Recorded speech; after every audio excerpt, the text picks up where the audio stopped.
Paul McGuire Grimes, KSTP, Minneapolis, St. Paul.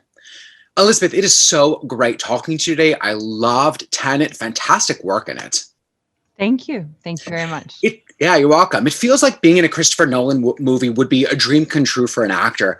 What went through your head when you got the part, especially knowing that they rewrote it for you? Well, I didn't know that Chris rewrote this for me. I think if I had known that, I would have had a slightly different psychological relationship to the script. I don't know what that would have been. Potentially more pressure. I'm not sure.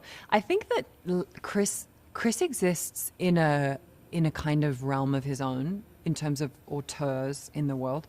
And even though I've been a huge fan, and I really, really have been for many years, I don't think I ever thought I would work with him.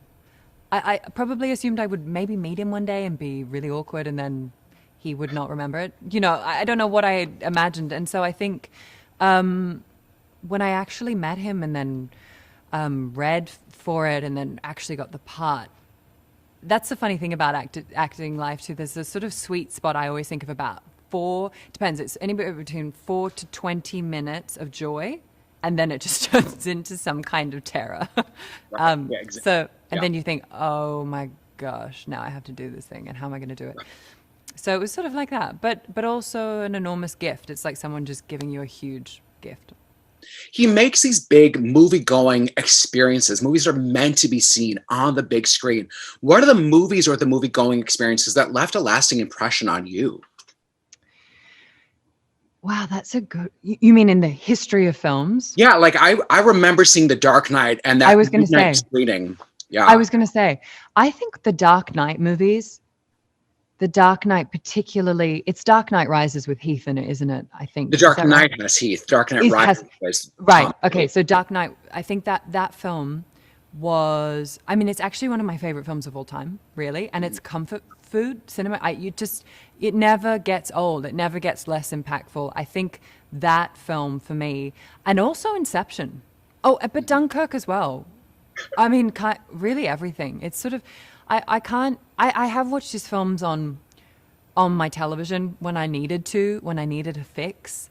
And it's not the same. I think the first time you see them in the cinema, it really stays with you. It is. I know it sounds sort of cliche, but it really is an experience. You really remember it. Completely. Yeah. Now, you, with this movie kind of bending time and space and you're shooting it out of order, how do you as the actor keep that all straight? With Chris. He's there all the time. It's sort of different in a way with this film because even though for me, the stunts that I have to do are really tied up with the emotional experience of the character, so it never felt like now we're doing this sequence. It was always part of her kind of emotional journey, so it bled into that and the other one bled into the other. But I feel like I, in a way, actually no, that would be wrong to say that I sort of did the scenes and then did the stunts. It all kind of comes in together, and I think that I just really relied on Chris. And often, I'm not ashamed to say, often before the camera or even when someone had already said rolling, I would run up to him and find him and say, like, I have to like triple check, like exactly, especially, you know, with the stunt sequence, like exactly what are we doing in this tiny moment of cinema, because I don't want to literally go in the wrong direction. Well, thank you so much. It's great talking to you. Congrats on this. I'm highly looking forward to you in The Crown. We're obsessed with that here in our household. So thank you and congrats on Tenet.